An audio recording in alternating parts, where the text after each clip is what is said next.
मंगलानां च कर्तारो वन्दे वाणी विनायकौ अतुलित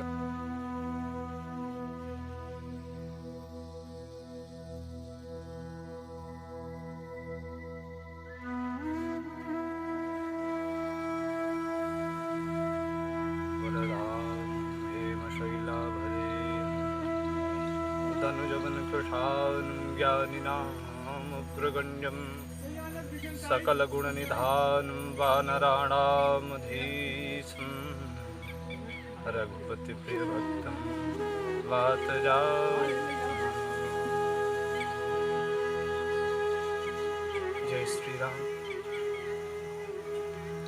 वैशाख मास के कृष्ण पक्ष के यह परम पावन पुनीत एकादशी पर्व के दिन मरुथी नामक एकादशी आज जिस तरह है,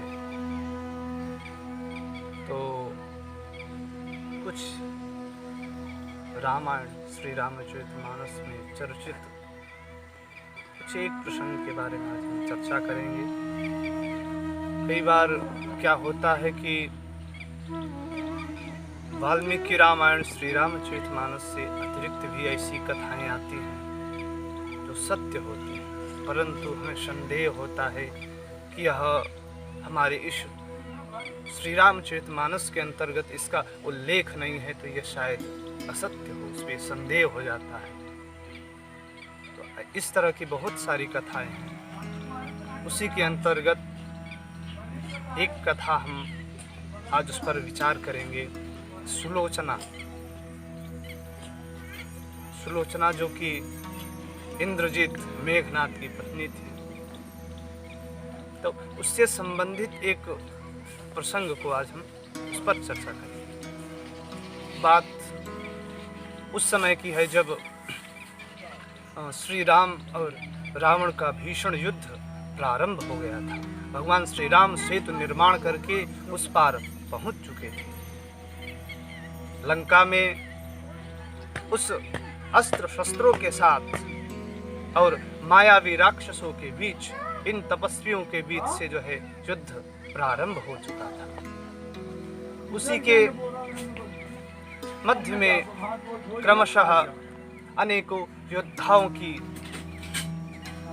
बलि चढ़ती गई। रावण के दंभ और अहंकार पाप के कारण जो है सत्यवान, पितृभक्त, निष्ठावान अनेकों वीर योद्धा वीर गति को प्राप्त हुए। उसी क्रम में इंद्रजीत मेघनाथ का भी एक बार प्राणांत होने का समय आ जाता है और इंद्रजीत पिता की विवशता को देख करके अपमान को सह नहीं सका और वह युद्ध के लिए अपने पूरे व्रत का तपस्या को लेकर के युद्ध भूमि में, रणभूमि में उतर पड़ता है। तब वहां पर हम देखते हैं भगवान श्री राम के आदेश पर श्री लक्ष्मण जी उससे युद्ध के लिए रण क्षेत्र में प्रस्तुत हुए। दोनों ही महान वीर योद्धा थे। श्री लक्ष्मण जी के बारे में अगर हम चर्चा करते हैं तो उन्होंने 14 वर्षों से भगवान श्री रामचंद्र जी के साथ रहते रहते उन्होंने स्वप्न, निद्रा, अन्न और जो है पत्नी का त्याग करके बहुत ही कठिन जीवन व्यतीत कर रहे थे।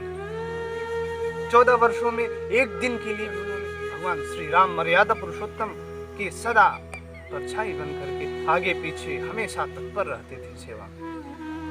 सुबह से लेकर के शाम तक पूरी रात उनकी देखभाल में लगे रहते थे। तो उनका जीवन इतना कठिनताओं से युक्त था। 14 वर्षों तक उन्होंने स्वप्न का, निद्रा का आलंबन नहीं किया। और एक तरफ एक पति व्रतनिष्ठ सुलोचना, सत्यवती, पतिव्रता, अपने पति को ही सब कुछ मानने वाली देवता तुल्य वो जो है सुलोचना की चर्चा आती। उधर लक्ष्मण जी की भी पत्नी भी वो भी सत्यवती ही थी, सती थी। उनका भी एक ही व्रत था, एक ही नियम था, केवल पति के ही चरणों की पूजा, हमेशा उसी में वो तल्लीन रहती थी। इसी तरह सुलोचना भी थी। तो इन दोनों महापतिव्रता नारियों के कारण जो है ऐसी सती स्त्रियां जब संसार में, भारत में इनका व्रत विरोध पूर्वक चलता रहता है, तो ही यह भारत भूमि जो है आनंद पूर्वक यहाँ पे संचार होता रहता है। तो जब लक्ष्मण और मेघनाथ के बीच युद्ध प्रारंभ होता है, श्री लक्ष्मण जी श्री रामचंद्र भगवान से आज्ञा मांगने आते हैं कि प्रभु हमें आज्ञा दें, मैं इस असुर का विनाश करके शीघ्र ही आपके चरणों में आऊंगा। तब भगवान श्री राम मर्यादा पुरुषोत्तम कहते हैं कि हे लक्ष्मण, एक बात का ध्यान रखना, इंद्रजीत कोई ऐसा वैसा असुर नहीं है। वो एक पतिनिष्ठ, एक पत्नीनिष्ठ धर्मात्मा, बहुत ही जो है सदाचार में तल्लीन व्यक्ति है। उसको मारना इतना सहज नहीं। हालांकि हमें तुम पर किसी प्रकार का संदेह नहीं है, तुम निश्चित ही इसमें किसी प्रकार का हम संदेह कर ही नहीं सकते कि तुम उसको वीर गति को प्राप्त कराने में किसी प्रकार से अक्षम नहीं हो, सक्षम हो तुम। भली भांति हमें विश्वास है कि उसको तुम रण में आज परास्त करके उसको वीर गति प्राप्त करा करके ही आओगे। परंतु एक बात ध्यान रखना लक्ष्मण कि वो महान योद्धा है। उसके मरणोपरांत एक बात का ध्यान रखना, उसका सिर कभी भी भूल से पृथ्वी पर ना गिरे। महान योद्धा है।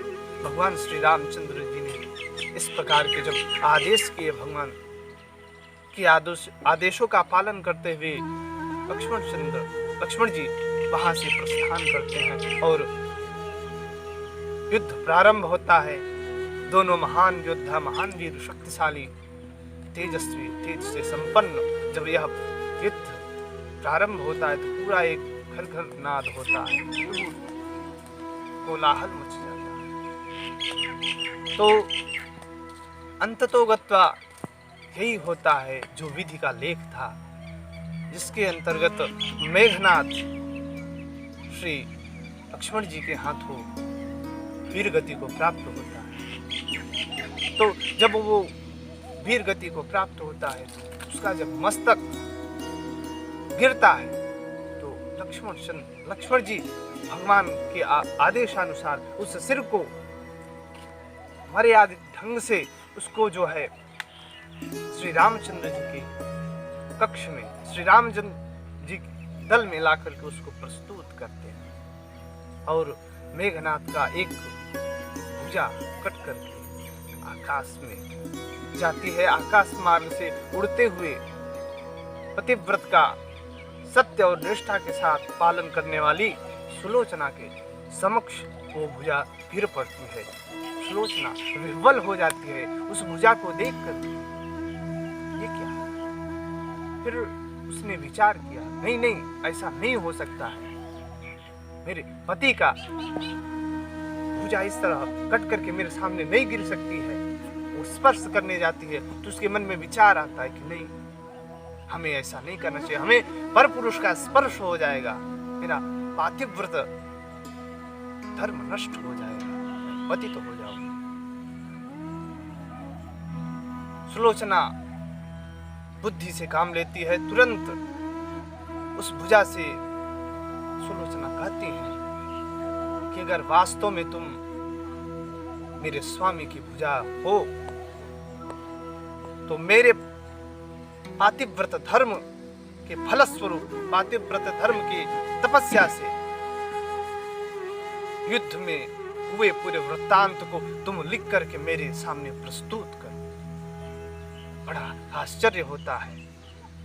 दासी वहां पर रहती है सुलोचना के तो तुरंत जो है वो लेखनी ला करके उस भुजा के हाथों में थमा दी। और जैसे ही सुलोचना ने हाथ में वो भुजा लिख करके पूरे वृत्तांत को लिख दी एक पेज पर, जिसे जब पढ़ना शुरू की सुलोचना तो नेत्रों में पूरा आंसू की गंगाधार बहने लगी। और इसमें उस भुजा ने लिखा कि हे प्रिय, यह मेरी ही भुजा है। आज परम तपस्वी लक्ष्मण के तेजस्वी और पराक्रम के कारण सभी सद्गुणों से संपन्न उस मनस्वी के हाथों आज मेरा प्राणांत तो हो गया। क्षेत्र में मुझे क्षमा करना दे। इतना जब सुलोचना देखती है, विह्वल हो जाती है, क्षुब्ध हो जाती है, दुखित हो जाती है, द्रवित हो जाती है, रोने लगती है। फिर जाकर के लंकाधिपति लंकेश महाराज रावण के समक्ष जाती है और इस बात को कहती है कि मेरे पति मेघनाथ का प्राणांत तो हो गया है। लंकेश को भी बहुत आश्चर्य होता है कि इतना बलवान बलशाली इंद्र को जीतने वाला मेरा पुत्र आज इन दो तपस्वी को हाथ में मारा, जिनके पास कुछ भी नहीं है, किसी प्रकार का कोई विशेष विज्ञान उन सब से नहीं संपन्न है, एक सामान्य प्राणियों की तरह, फिर भी हमारे परम प्रतापी पुत्र किस तरह की माया है, वो भी अचंभित रहता है, परंतु उसके दंभ और अहंकार के कारण वो इस बात को मानता है। रावण भी दुखित होता है अपनी बहू को सुलोचना को विलाप करते हुए देख कर, बहुत क्षुब्ध होता है और वचन देता है सुलोचना, हे पुत्रवधू, लक्ष्मण ने आज मेघनाथ का सिर काटा है। मैं तुम्हें प्रतिज्ञा देता हूं कि अगले सूर्योदय होने पर स्वयं मैं जाकर के युद्ध क्षेत्र में सहस्त्रों भुजाएं, सहस्त्रों सिर जमीन पर गिरा दूंगा, खून की नदियां बहा दूंगा। मेरे प्रताप को अभी वो तेजस्वी मनस्वी जानते नहीं हैं, अभी हमारे यश कीर्ति के बारे में उनको ज्ञान नहीं है। इस तरह का जब रावण सुलोचना से कहता है, सुलोचना विलाप करती हुई कहती है, महाराज लंकेश, यदि आप सहस्त्र नहीं करोड़ों लोगों का भी सिर काट करके भूमि पर गिरा देते हैं, प्राणांत कर देते हैं, तो क्या उससे मेरे पति का सिर वापस आ जाएगा, मेरा पति जीवित हो जाएगा? रावण सिर नीचे हो जाता है और लज्जित होकर रावण चला जाता है। फिर सुलोचना निवेदन करती है कि महाराज, मैं एक सत्यवती नारी हूं, सती का पालन करने वाली, व्रत पतिव्रत निष्ठा पूर्वक पालन करती हूं। आप कृपा करके अपने सैनिकों द्वारा या फिर अपने किसी गुप्तचर के द्वारा मेरे प्राणनाथ के उस सिर को लाएं जो रामदल में रखा गया है, जिससे मैं उनकी अंत्येष्टि क्रिया करके स्वयं को सती कर सकूं। सुलोचना के इस तरह निवेदन करने पर लंकाधिपति रावण कहते हैं कि देवी, तुम तनिक भी संकोच मत करो, राम मर्यादा पुरुषोत्तम है, वो कभी मर्यादा को भी खंडित नहीं होने, तेजस्वी है, मनस्वी है, ब्रह्मचारी, बाल ब्रह्मचारी हनुमान जैसे भक्त जिनके हों, और स्वप्न निद्रा अन्न जिसने त्याग रखा है, ऐसे लक्ष्मण जी जिनके भाई हो, वो कदापि उन पर शक नहीं किया जा सकता है। वो निश्चित ही तुम्हारी अभिलाषा को पूर्ण करेंगे। तुम जाओ और निस्संदेह अपने पति का सर ला करके अंत्येष्टि करो। रावण के इस प्रकार कहने पर सुलोचना फिर जो है, जब रावण ने कहा कि आप जा सकते हैं, तो सुलोचना लंका की नगरी से रामदल के लिए प्रवेश करती है। और जहां भगवान श्री राम मर्यादा पुरुषोत्तम रहते हैं, वहां पर जाकर के गुप्तचर को पता चलता है, तो वो आकर के भगवान श्री राम से कहते हैं कि इंद्रजीत मेघनाथ की पत्नी आपसे मिलने आई है। भगवान श्री राम इतना सुनते ही अपने आसन से उठ करके आगे आगे जाते हैं और जाकर के नमन करते हैं। भगवान भी दुखित थे। उन्होंने कहा, हे देवी, आप वास्तव में परम सत्यवती हैं, परम सती हैं। आप जैसे स्त्रियां इस लोक में दुर्लभ हैं। आप जैसे लोगों के तेज के कारण ही यह पृथ्वी भूलोक के भार को संभालने में सक्षम है। आप बताएं, आप किस कारण यहाँ पर आई है? तो सुलोचना भगवान श्री राम को प्रणाम करके उनकी स्तुति करने लगे। भगवान श्री राम कहते हैं, नहीं देवी, ऐसा नहीं है। मैं कोई बहुत बड़ा परब्रह्म नहीं हूं। मैं एक सामान्य मनुष्य नर हूं। मुझे इतनी बड़ी उपाधि, इतनी स्तुति नहीं चाहिए। आप जैसी सत्यवती नारी, महान पतिव्रत का पालन करने वाली, उनसे मैं इस तरह करा करके पाप नहीं देना चाहता। भगवान वहां इस तरह का सुलोचना से कहते हैं और पूछते हैं, हे देवी, इस रामदल में आने का आपका कारण क्या है? किस कारण आपने यहाँ पर हमारे स्थल में प्रवेश किया? बताएं, हम आपकी किस तरह की सेवा कर सकते हैं? तब सुलोचना कहती है, भगवान, मेरे पति मेघनाथ का मुझे सिर चाहिए, उसका अंत्येष्टि संस्कार। भगवान श्री राम विलंब न करते हुए सिर को उठाया जाता है और उनके सामने प्रस्तुत करते हैं। तब वहां पर उपस्थित श्री राम दल की सेनाओं में बड़ा अचंभित होता है। मेघ सभी को बड़ा अचंभ लगता है, ये कैसे हो गया? लक्ष्मण जी ने मेघनाथ का प्राणांत किया, तो सुलोचना को कैसे पता चल गया? सभी संदेह से परिपूर्ण बुद्धि में विचार कर रहे थे। तभी महाराज सुग्रीव से रहा नहीं गया, वो पूछ बैठे, देवी, मेघनाथ का सिर राम दल में ही है, ये आपको कैसे पता चला? श्री राम की यहाँ ही है, आपको किसने बताया? तब जो है सुलोचना कहती है, शायद आपको मालूम नहीं, उनकी भुजा आकाश मार्ग से मेरे पास गई। जब मैंने देखा उस भुजा से, मैंने कहा, अगर मेरे पतिव्रता नारी मगर पातिव्रत का तेज है, तो तुम पूरे, मैं इस बात को मान नहीं सकती कि मेरे स्वामी का भुजा है। उन्होंने कहा, अगर तुम वास्तव में मेरे स्वामी की भुजा हो, तो पूरे युद्ध वृत्तांत को लिख दो। तो वहां पर वो भुजा पूरे युद्ध वृत्तांत को लिख देती है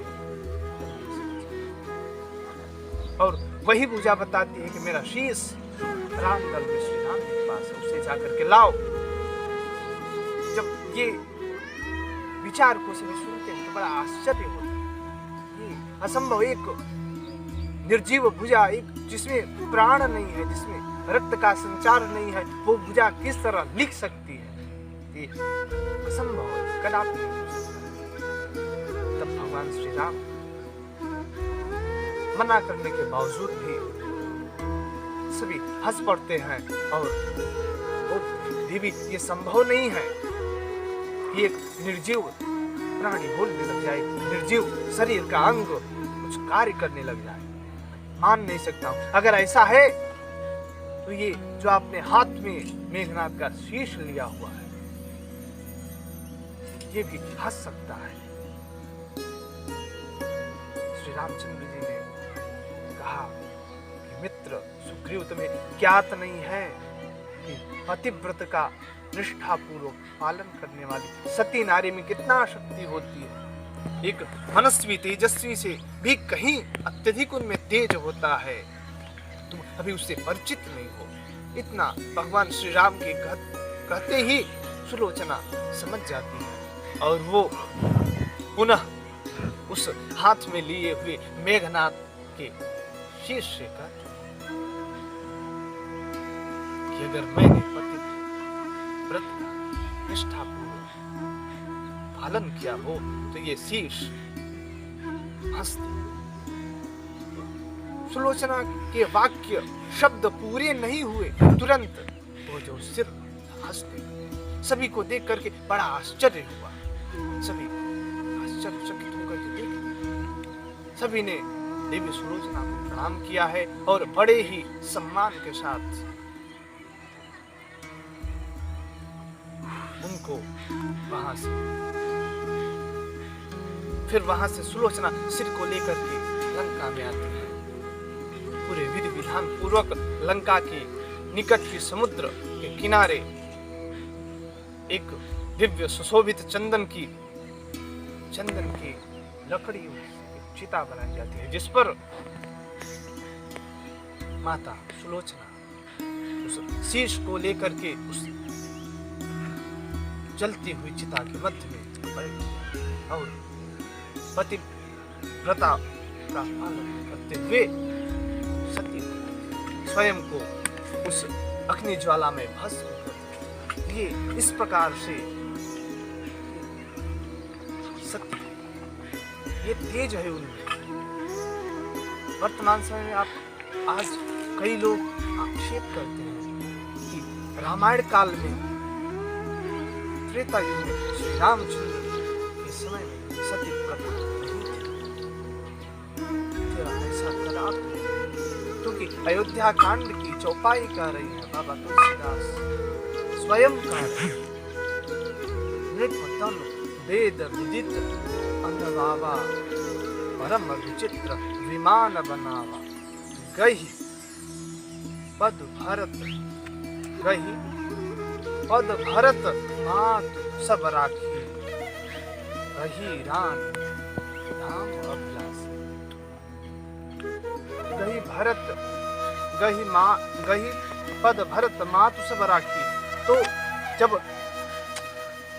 श्री रामचंद्र के वियोग में महाराज दशरथ का